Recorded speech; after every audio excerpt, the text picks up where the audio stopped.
Another phrase for cultural safety might be psychological safety. Psychological safety is experienced by people who are of the same culture as the work culture. So I think it's another form of cultural safety. But the difference, I would say, between cultural safety and diversity/inclusion is diversity is like, it's about the presence of folks of color or Indigenous folks in the workplace. You're listening to Let's Imagine, an Imagine Canada podcast for everyone interested in social issues and the nonprofit sector. I'm your host, Bruce MacDonald. At Imagine Canada, we believe that by leveraging our national vantage point, building cross-sector relationships, and sharing and developing our knowledge base, we can advance social, economic, and environmental justice through our collective action. Join us as we dive deep into conversations that have big implications for the nonprofit and charitable sector here in Canada. A special thank you to our supporting partner, Carter's Professional Corporation. Together, let's imagine a stronger future. Today, we're honored to be joined by Eden Fineday, writer, changemaker, and publisher of IndigiNews. Eden Fineday is an award-winning nêhiyaw Cree journalist from Sweetgrass First Nations in Treaty 6 territory and the publisher of IndigiNews. She is the founder and CEO of tâpwêwin Media, the Indigenous-led nonprofit that acquired IndigiNews in 2025, and a co-founder of the Indigenous Media Association of Canada. Eden leads IndigiNews with a focus on cultural safety for both staff and community members while actively decolonizing journalistic practices. Eden recently contributed a powerful series of articles to HR Intervals, one of Imagine Canada's core services that helps nonprofits navigate the complexities of people management. Our sector depends on the work of over 2.4 million individuals, most of whom are women, to deliver essential community-based programs. Yet many organizations don't have a dedicated HR department or access to the tools they need to support their teams effectively. HR Intervals was created to bridge this gap. And just recently, it launched a brand new section on equity, reconciliation, and anti-racism, a space where Eden's voice and insights have laid down an important foundation. In her writing, Eden challenges nonprofits to go beyond surface-level inclusion and commit to the deeper work of building cultural safety, decolonizing hiring practices, and rethinking power. We're so glad to have her with us here today to unpack these critical ideas. Let's dive in and welcome Eden. Thanks, Bruce. Thank you for having me. Our pleasure. So let's start off with the first question. In your writing, you talk about how default workplace culture in nonprofits can actually be harmful for BIPOC employees. Can you unpack what you mean by that? Yeah, it's a little bit hard to talk about because it's so intangible, but I can just share that as a Cree woman, I have a very different worldview than most people I meet. So when you're trying to make a living and you're working in a job where the way you see things is completely unknown or is known but is ignored because there's an assumption that there's no value for it in professional spaces, that can be harmful. And when you go from system to system to system or from workplace to workplace to workplace, and you don't ever see a version of yourself in a leadership position, it can start to feel quite harmful. And also, when you're hired for your diversity, so they're looking to hire an Indigenous person, and then you're in the workplace, it's really easy for that to turn into tokenism, which can be harmful. And that equally applies to people of color and to Black folks as well. Yeah, that's an interesting statement. Even for organizations with the best of intentions who are authentically looking to evolve, I'm guessing from your perspective, can slip back into old practices. Well, I feel like the dominant system, the default culture, if you will, basically of Canada is a white one. So anytime you come in with a different culture from a different community, it's really hard to not feel othered. It's really hard in my experience, to find cultural safety. And that's why at IndigiNews, we've tried to ensure that there's Indigenous leadership and then tried to create cultural safety for everybody in the organization. Yeah, and you've used that term a couple of times now, cultural safety, which may be new or maybe one of the first or second times people will have heard this.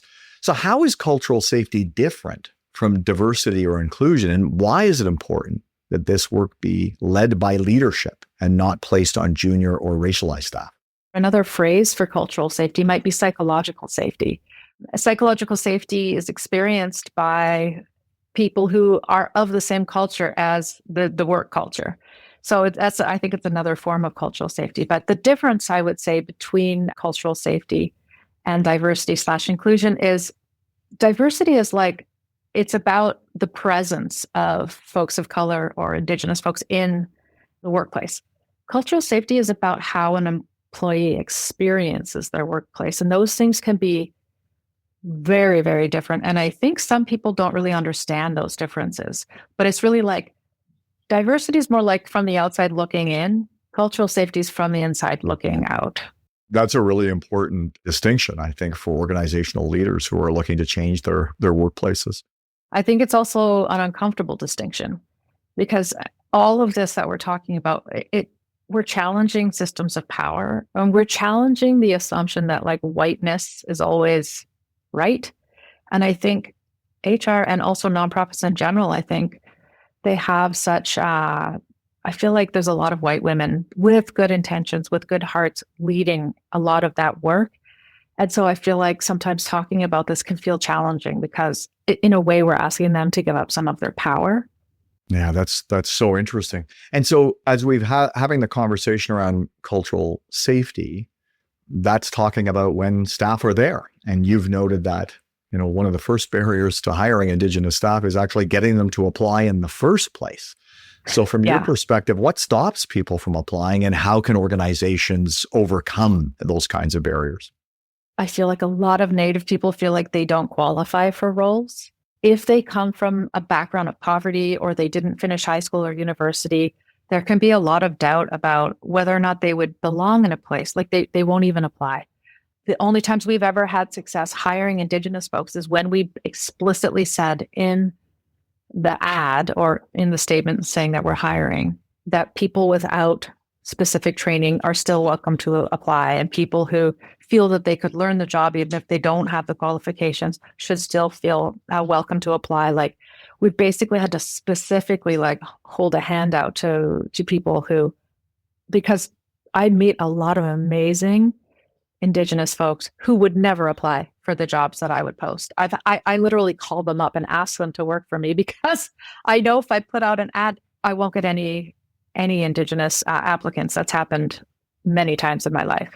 That's so interesting. So our next question was actually going to be about a practical example, but you've already given us one.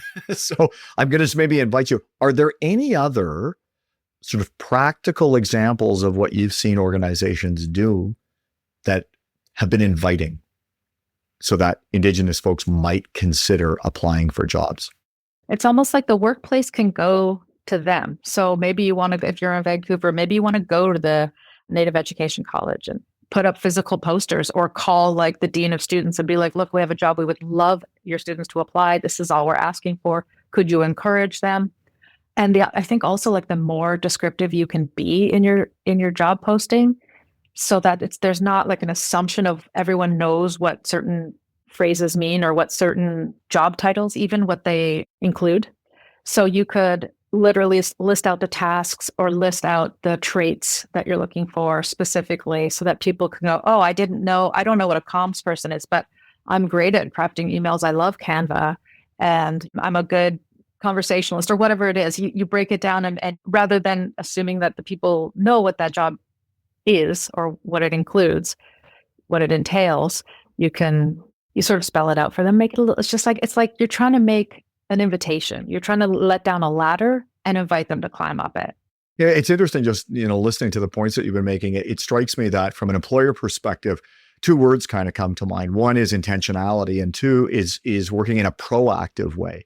Rather than just creating job postings and hope that people respond, the examples that you've provided is that the job postings themselves need to be intentionally designed in a way that would be open and attractive. And that needs to be combined with actions that might overcome that barrier that you spoke to, that they might not necessarily see themselves in the role. How are we going to break our traditional ways of hiring that might take a bit more work and effort?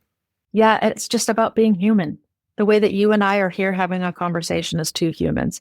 I think we've gotten so used to the systems in which we work that we don't understand that from the outside, it looks pretty like obtuse. It's really hard to see or to understand what goes on. It seems mysterious. It seems magical if you're on the outside looking in. So whatever you can do to reduce jargon, really make it more of like a human to human, like I see you as a human being. I'm just a person. I'm not special. Like it doesn't matter if I have a degree, like you have the same worth and the same value as I do. And I think you could contribute to our organization.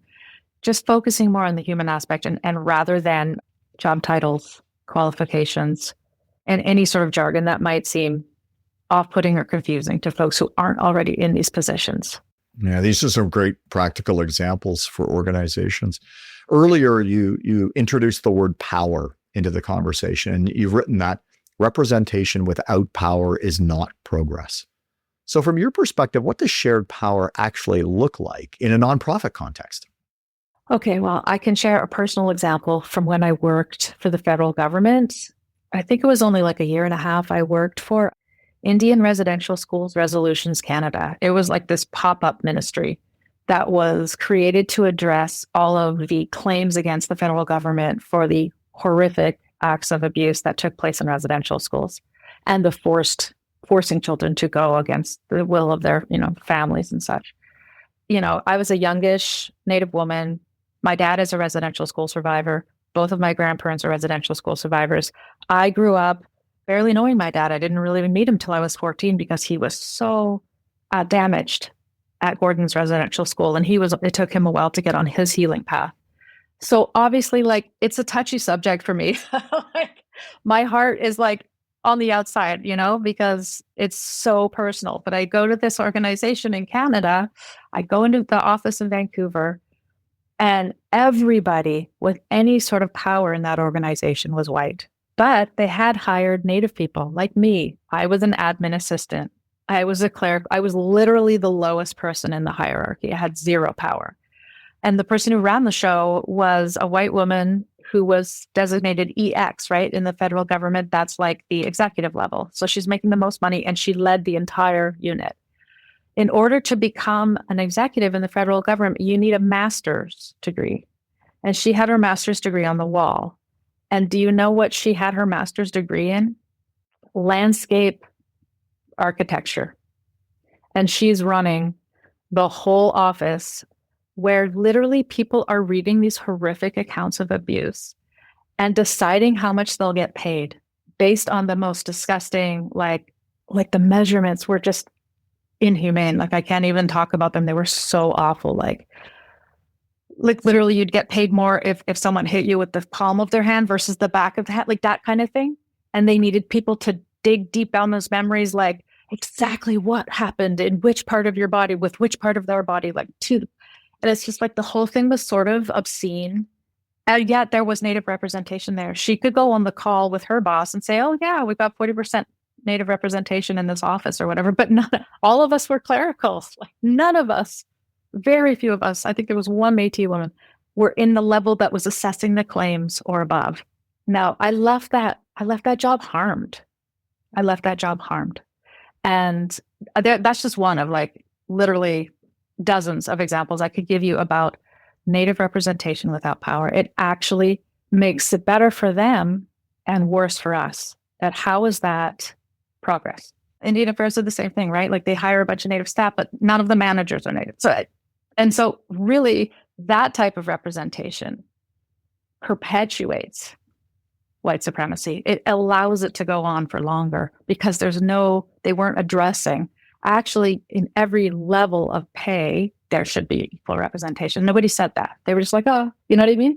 Yeah, that's just an unfortunate, incredible example of how barriers are in place that prevented actual authentic change. And I'm hopeful that those are changing now, that as more and more of this conversation, and as we think about our nonprofit listeners, inviting them to say, as you're looking at jobs and senior level jobs, what are those stated criteria that you're putting in place and how might they, in a sense, privilege certain folks over others? And I think that's part of the invitation of listening to today's podcast. Absolutely. Yep.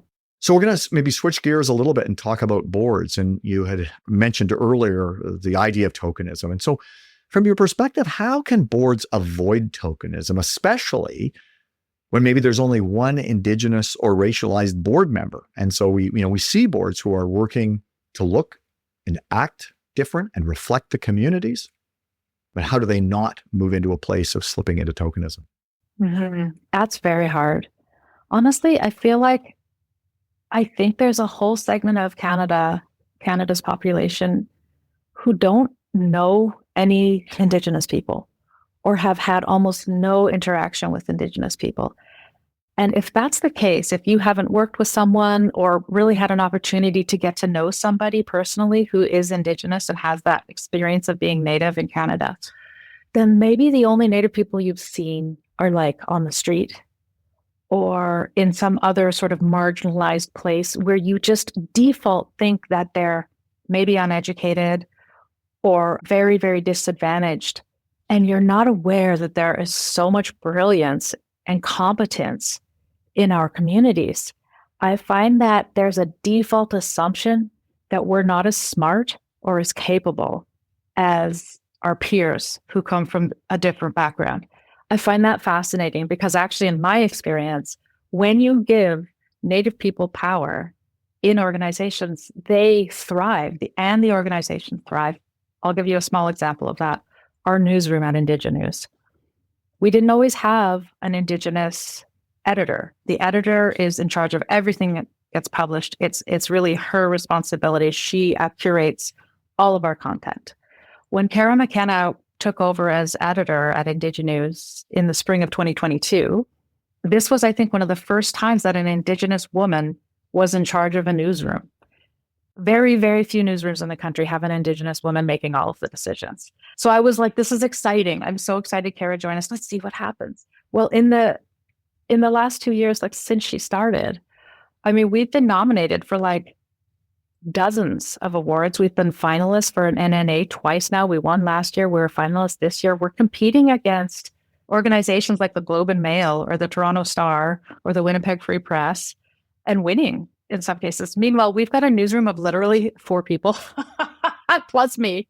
And then I just hired an operations manager, but we've got 3 reporters and an editor. And we're competing with newsrooms who have like 40 to 140 staff.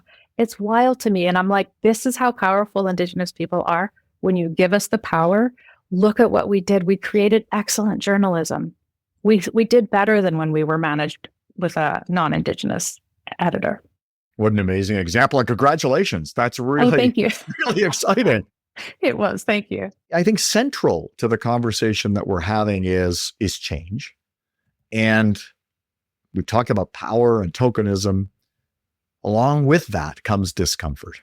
And so from your perspective, what role does discomfort play in this work? And how can and should leaders respond to it? I mean, I feel like we're living in a world right now where everybody's uncomfortable to some degree. There's a lot going on. There's a lot of stress in almost every sector of society. People are worried about money. Politics is like incredible sometimes. I wrote in my pieces that discomfort is not a signal to stop what you're doing. And maybe the invitation there is to become comfortable with being uncomfortable.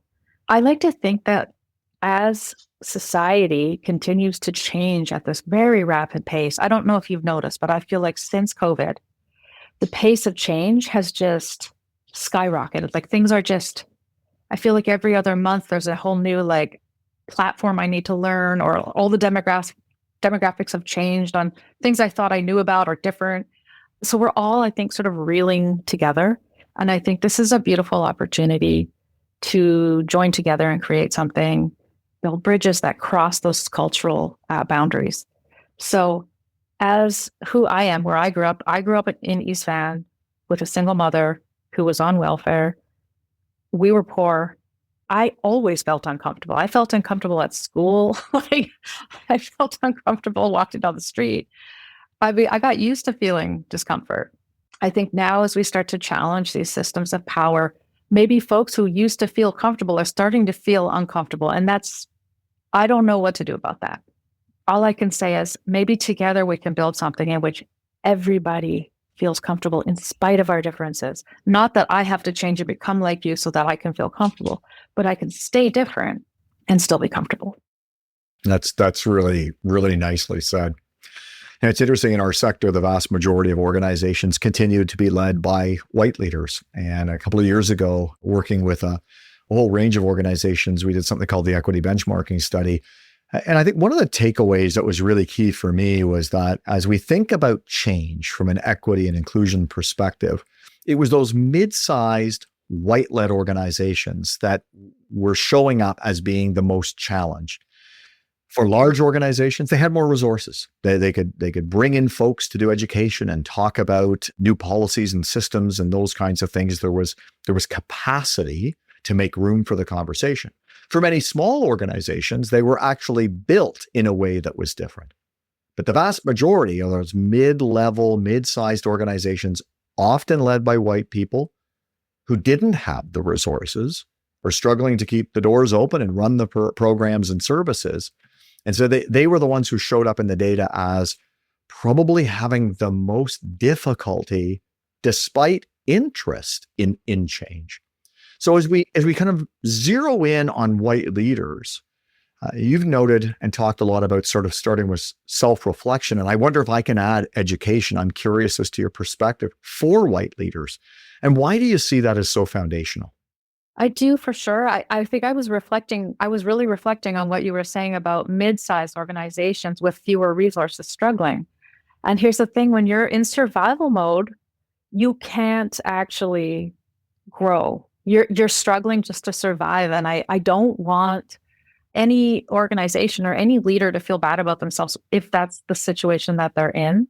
Sometimes you're just trying to keep the doors open, and you really can't. I mean, to really grow, you have to be able to relax. You have to feel safe.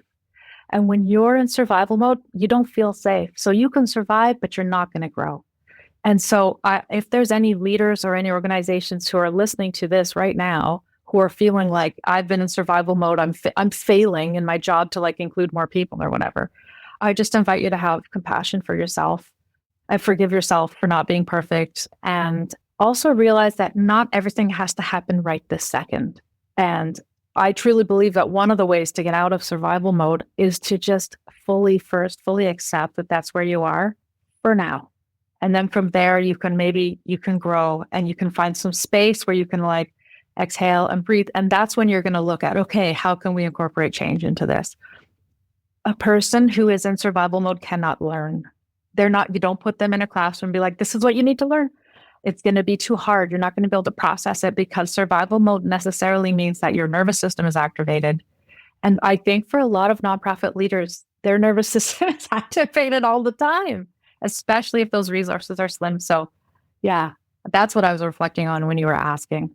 Yeah, that's a really wonderful thought. I often use the expression that someone just keeps turning the speed up on the treadmill these days. And we seem to be going faster and faster and faster all the time. And, Yes. and I think your comments, will give hope to organizational leaders who are feeling that the pace just continues to accelerate. And hopefully there are moments of pause, whereas they're thinking about the future of their organizations, they can start to make some progress on these issues, because I think it's critically important for our sector that we continue to evolve and be true to the spirit of truth and reconciliation, starting with truth and then figuring out how do we move to reconciliation. So our last question is one that we ask all of our guests, and that is, what gives you hope for the future? I think it's as scary as the pace of change is sometimes. I think it's actually the change I'm seeing that gives me hope. And I think that is in large part due to the youth who are coming up. I find inspiration in youth who just don't care about the social rules that our generations cared about. I love that there was this, starting about 10, 15 years ago, there was maybe 20 years ago, there was these youth were coming up who were saying, I don't care about gender. I'm a woman in a man's body, or I was born male, but my body doesn't match that. Or I'm gender fluid. I mean, that changed society. And I think that mostly came from young people. My own son loves the color pink, and he wore like a bobby pin in his hair the other day, and he's going to high school. And I'm just like, wow. And if I ever say, hey, do you care that that's sort of like what a girl would do, is put a bobby pin in her hair? He literally just like, absolutely, I don't care at all. Like, I could not care less. And I'm just like, I am so impressed. I mean, obviously, I and then you're made to see that you those internalized this sort of belief systems, right? Like women wear bobby pins, men don't. And I'm just like, thank you for allowing me to see the hilarity of having such a bizarre belief system. But you know what happened when COVID hit? Everything that we were told wasn't possible suddenly became possible when COVID hit. Suddenly you didn't have to go to work, or you didn't need to leave the house or file the taxes, or there suddenly all these systems became more relaxed and became more flexible. That really impressed me. I was like, okay, so if there are systems we're all struggling to navigate, and the reason that we can't change them is because they're just unchangeable. I know now that that's not true. Like we've shown that actually we can change. We can totally change systems if we need to instantly. That gives me hope. I've seen an opening of minds since COVID hit. That was 5 years ago. I'm seeing people who are more open-minded about almost everything. That gives me hope. And I think a lot of that comes from young people coming up. Amazing. Eden, thank you so much for taking time to speak with us today on Let's Imagine. And we're excited to bring this message and some of the thoughts and invite people to reflect on them as they go forward on their own journeys of truth and reconciliation. So thanks again for taking the time. You're most welcome. Thank you, Bruce. Thanks for listening to the Let's Imagine podcast. For full show notes and to subscribe to our newsletter so you never miss an episode, please visit our website, www.imaginecanada.ca. Also, if you really like this episode, we invite you to leave us a 5-star review wherever you listen to this podcast, as this helps other people discover us and engage in these conversations. And again, thanks to our sponsor, Carter's Professional Corporation, for supporting our podcast.